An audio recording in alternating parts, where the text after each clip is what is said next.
Bonjour à tous, bonjour aux lecteurs de notre chaîne YouTube et aux membres du forum de rcmag.com et bien sûr aux amateurs de vintage. D'ailleurs, je rappelle que tout ce qui est vintage, on le rapatrie sur RCMag. J'ai déjà donné des explications. Et là, on est au numéro 21 de la visite de mon petit musée perso, entre guillemets. J'ai déjà expliqué pourquoi je l'ai fait, donc je vous invite à regarder les vidéos dans l'ordre.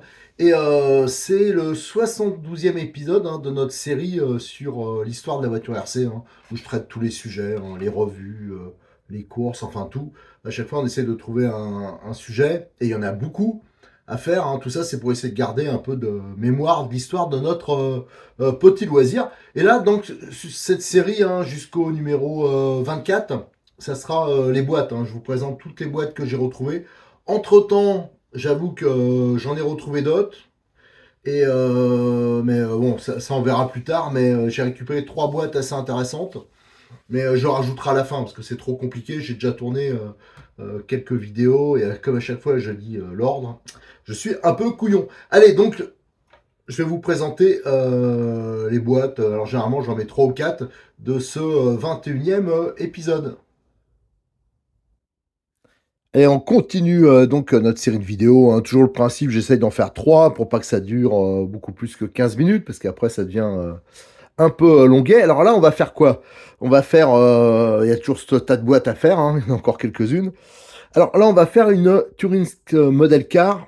Vous allez voir, ça c'est très original. Je vous en ai présenté une, il y a 1 ou 2 vidéos déjà. Là, c'est un modèle encore plus ancien. Regardez, vraiment un taco du modèle réduit. Et on va vous présenter aussi une Tamiya Kyosho. Là, c'est des rééditions. Là aussi, je le mets un peu dans le vintage. Parce que c'est des modèles des fois qui se font plus ou qui sont vraiment originaux. Voilà, donc on va commencer par la Turins. Je ne sais pas si on dit comme ça, modèle car. Je pense que c'était fabriqué à Turin. Voilà.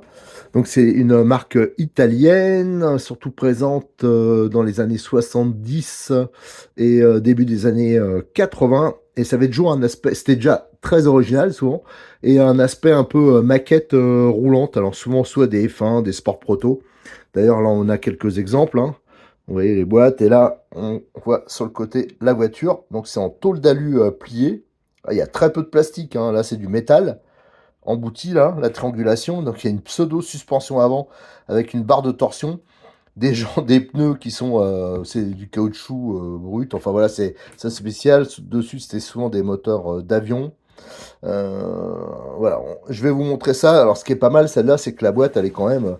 Bon, dès qu'on ça, je pense, ça doit dater de 76, quelque chose comme ça. Alors ça, pareil, quand on fera l'article spécifique sur cette voiture, on mettra tous les renseignements utiles. Je pense que sur Adept, il devait avoir des essais. Alors là, on a notamment une carrosserie de F1. Vous voyez, c'est vraiment les F1 du début des années 70. Regardez, avec la grosse prise d'air. Alors, ce que je vais faire, on va ouvrir la boîte et ça va être un peu la surprise parce que je sais pas ce qu'il y a dedans. Il y a une voiture apparemment et ça serait une Shadows. Donc, c'est une marque de Formule 1 de l'époque. Donc, on va ouvrir et on va regarder. Alors je pensais que c'était une F1, non, c'est plutôt une voiture type voilà, sport proto, un type 24 heures du Mans, au look, c'est spécial, donc elle est pleine de poussière, elle aura besoin de gros nettoyage, on va la sortir de la boîte. Est-ce qu'il y a quelque chose d'autre dans la boîte? Non, il n'y a rien, il n'y a que la voiture. Ça pèse 1 tonne, je peux vous assurer, là, vous pouvez faire de la muscu avec ça, c'est balèze, mais regardez le détail. Voilà, rappelez-vous que c'est les tout débuts de la voiture RC, et donc on a même des rétroviseurs métalliques.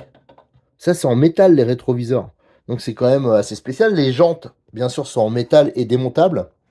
Alors, je sais pas si c'est de l'alu ou de l'acier, je pense que c'est de l'alu. L'aileron très avancé comme ça, je pense que c'était la voiture qui était c'est sa caractéristique. Alors, comment on peut démonter ça? À mon avis, là, il va falloir que j'aille chercher un tournevis parce qu'apparemment, la fixation se fait ici.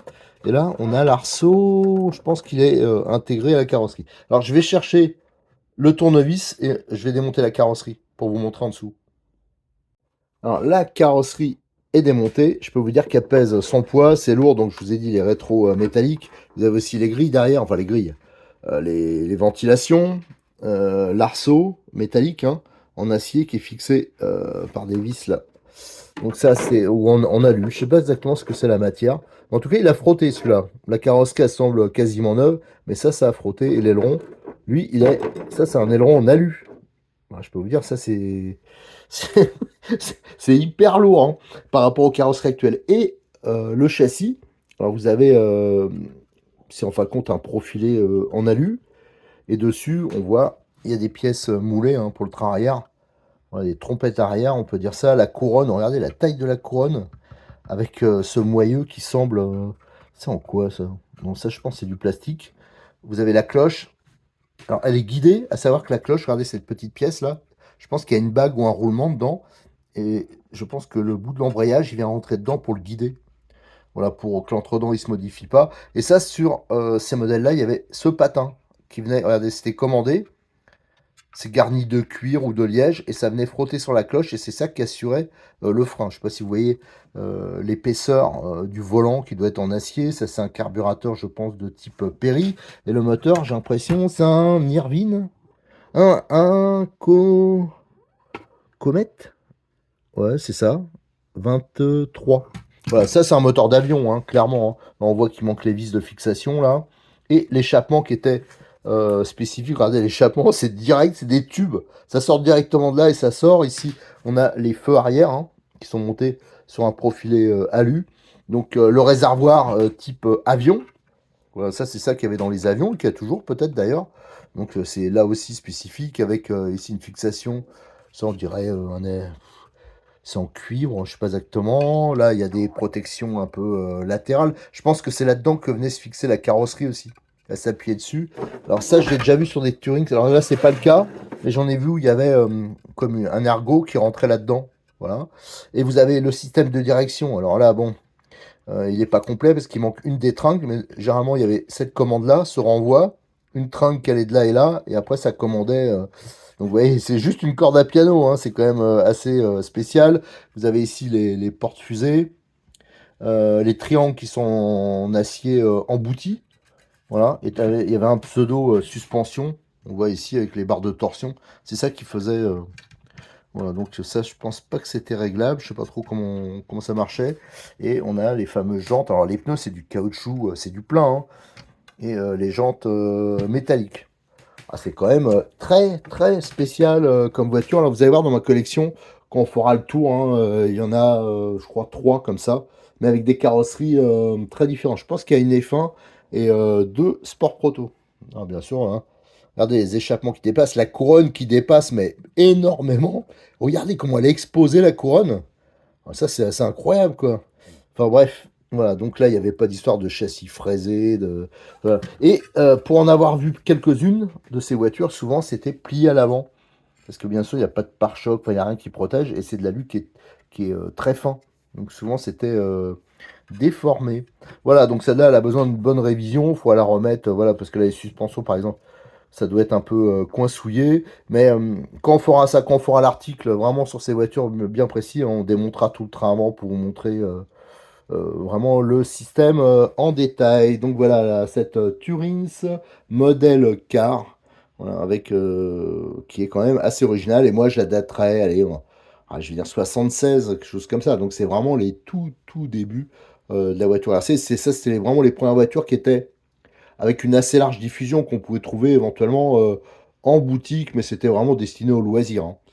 Alors maintenant, on va passer à une Tamiya, une réédition Tamiya. Alors, le Terra Scorcher de chez Tamiya. Alors ça, c'est une voiture qui était sortie en 1988. Alors je pense qu'ils l'ont un tout petit peu réactualisé.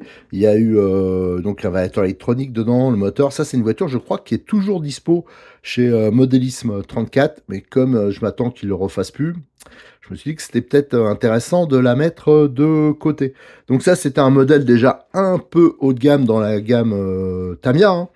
À savoir quand même que Tamiya, ils ont toujours essayé de concurrencer en tout terrain mais en piste aussi, hein, les marques vraiment spécialisées dans la compétition, et c'était quand même un peu compliqué parce que souvent c'était des systèmes de transmission un peu, plus compliqués que les autres. Tiens, là on le voit, hein, là comme d'habitude, il y a une vue de la voiture avec, toute sa transmission, et bien sûr il y a des cascades de pignons. Alors vous avez conique, tout ça, et ça bouffait de l'énergie, et donc c'est pour ça que c'était pas hyper concurrentiel, si pour ceux qui voulaient faire des courses. Mais je me rappelle, hein, ça c'était à l'époque avec, Chrono Racing, tout ça, on faisait, pas mal de courses quand même nous, l'hiver en salle, avec des Tamiya parce que c'était pas trop cher, parce qu'il avait ça.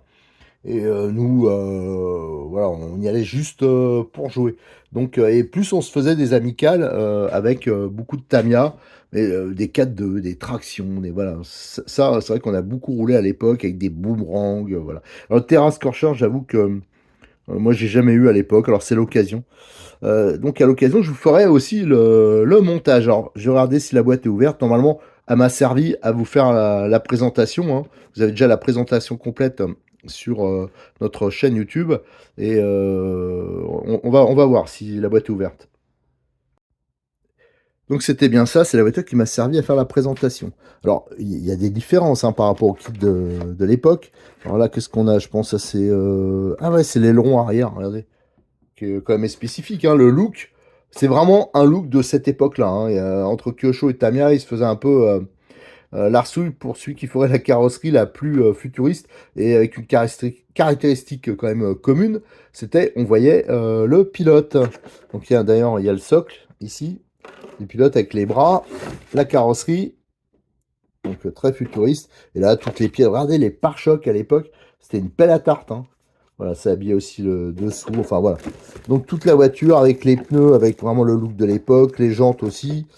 Donc ça, à l'occasion, je pense que je me ferai le montage, et ça, je vous le ferai, comme souvent, en vidéo et en photo. Mais ça, ce sera pour un hiver, enfin une fois où j'aurai, pas grand-chose à faire, où on ne sera pas, débordé. Donc c'est pas prêt d'être fait. Alors bien sûr, on montera, je suis pas sûr que d'origine c'est sur roulement, mais celle-là, elle a l'air équipée quand même d'amortisseurs hydrauliques. Donc, on va voir ça. Alors, qu'est-ce qu'ils disent? Bien, inclus. Ah, si, si. Apparemment, les sur, d'origine, il y a des roulements à billes. Donc ça, c'est plutôt, assez rare. Voilà. Donc la prochaine, c'est quoi? La prochaine, alors ça, c'est toujours, je crois, dispo, chez Kyosho. Et je l'avais pris au moment où c'était pas trop trop cher. Maintenant, c'est vrai que ça a quand même pas mal augmenté. Mais, pour ceux qui aiment, ce genre de voiture, hein, Kyosho, ils ont toute une gamme. Ils ont même les 4x4, hein. Ça, ils ont sorti. Alors, ça, les boîtes, malheureusement, j'ai pas, mais j'ai les voitures.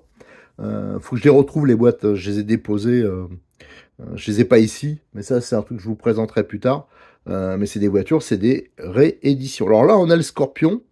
Je crois que ça a été le premier de la série.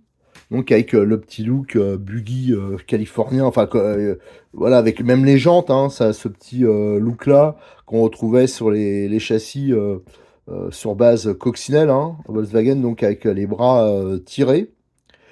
Et c'est des voitures, donc ils les ont ressorties. C'est toujours d'actualité. Et ils ont fait quelques améliorations. Alors ça, je vous avais fait pareil, le montage en photo de la version Beetle, hein, qui ressemble pas mal, et, en vidéo. Et c'est surtout au niveau de la transmission. Il y avait un diff, ils ont mis un diff plus moderne et une transmission plus moderne, donc qui est plus fiable. Voilà. Euh, donc ça, disons que dans les Tamiya, si on compare les Tamiya vintage, alu, hein, tout alu, et les Kyosho, c'est vrai que les Kyosho sont peut-être plus roulables pour ceux qui veulent rouler avec. Mais moi, j'avoue, quand j'ai pris ça, c'était pas pour faire rouler, c'était pour le championnat du monde de l'étagère. Alors peut-être qu'un jour, je m'en montrerai une, parce qu'il y a quand même différentes versions, hein. Il y en a qui sont plus ou moins bien équipées, plus ou moins sophistiquées. Et, il se peut qu'un jour, quand même, que j'en fasse rouler, hein, ça serait sympa. Mais pour l'instant, le seul que j'ai monté, c'est la Beetle. Je vous la montrerai à l'occasion quand on arrivera sur la boîte de la Beetle. Mais, c'est vrai que c'est sympa à monter, mais il y a un peu de boulot pour rendre ça, utilisable. Allez, on va ouvrir la boîte. Voilà, la boîte est ouverte, et avant de la regarder, on va voir un modèle qui est similaire, hein. Mais c'est la version Beetle, et, que j'avais monté. Donc ça, vous avez tout le montage. Ça, je l'avais monté pour Cyril de Modix 34. C'est pour ça qu'il y a un prix dessus. Voilà, il l'avait en expo, mais pour l'instant, il ne les fait pas parce que voilà, c'est un peu cher, et voilà, éventuellement, il peut avoir sur commande. Mais le problème, c'est des modèles, Pour une boutique, c'est un peu compliqué. Donc là, vous en avez un monté d'Expo. Je vous dis, c'est quand même assez semblable au niveau des suspensions, que ce soit à l'avant, à l'arrière, le moteur en porte-à-faux à l'arrière comme ça aussi.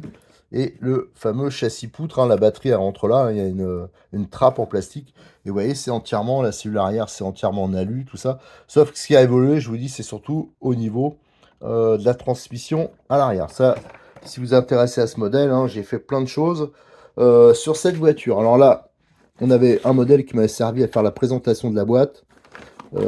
Donc voilà, c'est vraiment caractéristique de l'époque. Ça, normalement, c'est en dessous, hein, mais tout sous blister, comme ça.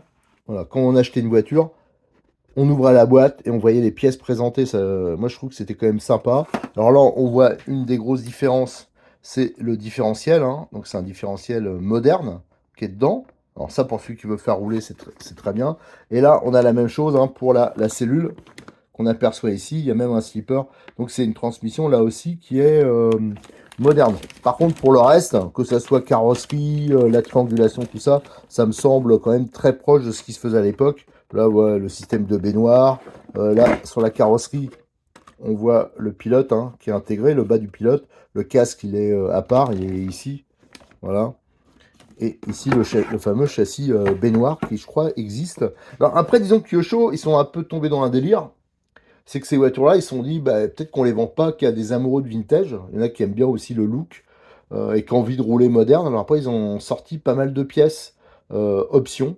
Alors je vous avoue que je ne m'y suis pas hyper intéressé, mais je sais qu'il y a des amortisseurs plus performants, il y a des cardans cinétiques, il y a des pièces carbone, je crois, il y a des choses comme ça. Voilà, mais ça, j'avoue, je connais beaucoup moins bien. On voit aussi, hein, c'est des voitures qui avaient un arceau, hein, comme Tamiya, donc le pilote, qu'on pouvait peindre façon maquette. Voilà. Voilà. Moi, j'aimais bien ça parce que c'est des voitures qui ressemblaient à quelque chose. Mais un jour, je vous ferai le montage de cette version Scorpion. Le Scorpion, je pense, c'était le plus connu, hein. C'était le. Alors, je pense que c'est le premier, mais ça a été peut-être, c'était peut-être l'entrée de gamme. Je sais plus trop les différences qu'il y avait, mais après, on voit derrière, hein. Je vous le présenterai sur notre vidéo, mais il y a le Tomahawk. Enfin, il y avait toute une gamme, et après, bien sûr, sont sortis les 4x4 type Optima. Voilà, on a fini pour ces 3 vidéos. Je vais enchaîner. Aujourd'hui, j'aimerais bien. Là, je vais essayer d'enchaîner pour finir tout ce qui est boîte, voiture, du moins. Parce que là, j'ai l'impression d'y être depuis des lustres. Ça me bouffe mes journées. Donc, je vais essayer de tout finir. Et à très bientôt sur notre chaîne YouTube. Et bien sûr, hein, venez nous rejoindre sur le forum de rcmac.com pour parler vintage et aussi pour alimenter le musée virtuel.